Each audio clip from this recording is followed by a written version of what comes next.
मैं कहता हूँ सर, जैसे ये सरकारी हॉस्पिटल कहते हैं, हम तो ज़िंदगी में पहली बार इस हॉस्पिटल में हमको लगा कि चलो अच्छा खासा हॉस्पिटल होगा, लेकिन हमने यहाँ पे ये देख लिया कि सर जिनके पास पैसा खाली उन्हीं का इलाज हो सकता है। जैसे जिस गरीब इंसान के पास 1 रुपये नहीं है, उनको समझ लें मर जाना ही उसमें बेहतर है।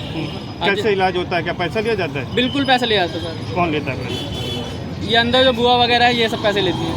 हाँ, एक बार मैंने डॉक्टर साहब से भी बोला कि सर देखना डॉक्टर साहब पैसे के लिए बदतमीजी कर रही हैं, तो डॉक्टर साहब ने मेरे को मतलब डांट फटकार करके रूम से निकाल दिया था। और उन्होंने डॉक्टर साहब ने ये भी बोला था कि इनके पेशेंट को कोई देखेगा नहीं। क्या अनुभव है आपका? बेकार हॉस्पिटल सर, मैं तो यही कहूँगा, यहाँ पे बेकार है आना। क्या हुआ आपके साथ, क्या हुआ है? हमारे साथ सर अभी तक एक महीना हो गया मेरे पापा को मृत्यु किसने मार दी, डंडे वंडे से लड़ाई झगड़े में चोट लग गई थी। तो अभी तक उस केस में कार्रवाई भी नहीं हो रही हमारी, पुलिस भी एकदम नहीं। यहाँ पर इलाज कराए तो क्या हुआ? इलाज करवाया सर। इलाज करवाने के दौरान बता 2-3 दिन मेरे पापा एडमिट थे ICU में। TMS बिल्डिंग है, उसमें 3rd फ्लोर पे एडमिट थे। वहाँ पे 3-4 दिन इलाज चला, जिसके कारण वो एक दिन ऑपरेशन हुआ था, उसके अगले दिन पापा मेरे ठीक थे।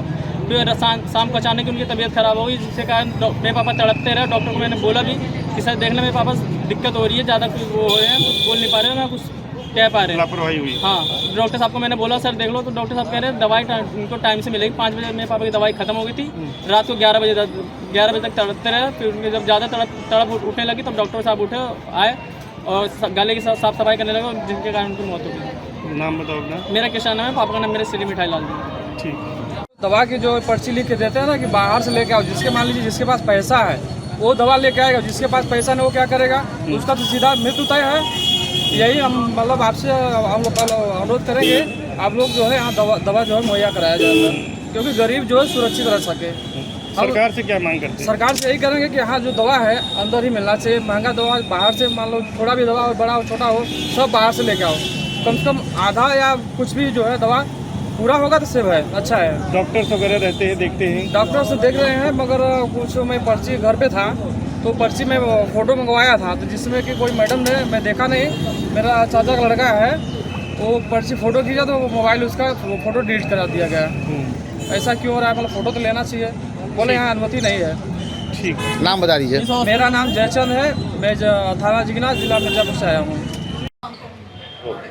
प्रयागराज के सबसे बड़े सरकारी स्वरूप रानी हॉस्पिटल को लेकर इलाहाबाद हाई कोर्ट ने एक अहम टिप्पणी की है। इलाहाबाद हाई कोर्ट ने इस अहम टिप्पणी में स्वरूप रानी अस्पताल की तुलना मॉर्चुरी से की है। इलाहाबाद हाई कोर्ट ने कहा है कि अगर स्वरूप रानी अस्पताल को मॉर्चुरी कहा जाए तो यह बिल्कुल भी गलत नहीं होगा, क्योंकि जिस तरह से स्वरूप रानी अस्पताल में दूर दूर से मरीज यहाँ पर अपना इलाज करवाने के लिए पहुँचते हैं, उन्हें यहाँ पर बेहतर सुविधाएं नहीं मिलती है। इस मामले में प्रयागराज के DM, मुख्य चिकित्सा अधिकारी के साथ साथ कई बड़े अधिकारियों को इलाहाबाद हाई कोर्ट ने तलब किया है और इस मामले में उनसे रिपोर्ट भी मांगा है। इलाहाबाद हाई कोर्ट ने MS क्यूरी की एक टीम बनाई थी जो स्वरूप रानी अस्पताल में मौजूदा स्थिति देखने के लिए पहुंची थी। हम आपको बता दें कि MS क्यूरी की टीम ने अपने रिपोर्ट में क्या क्या खुलासे किए हैं। सबसे पहला, जिस वार्ड में मरीज भर्ती होता है उस वार्ड के पंखे भी ठीक से काम नहीं करते, एयर कंडीशन भी ठीक से काम नहीं करते,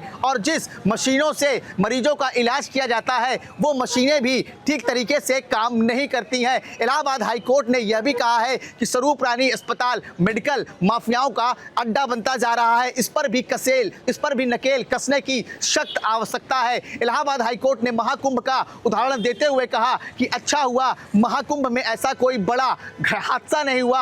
अगर ऐसा कोई बड़ा हादसा होता तो इस अस्पताल में इलाज बिल्कुल भी संभव नहीं होता। प्रोफेसर डॉक्टर अरविंद गुप्ता की याचिका पर इलाहाबाद हाई कोर्ट लगातार सुनवाई कर रहा है और इस मामले की अब अगली सुनवाई 29 मई को है। For exclusive and insightful videos, subscribe to our new channel ABP Live Premium.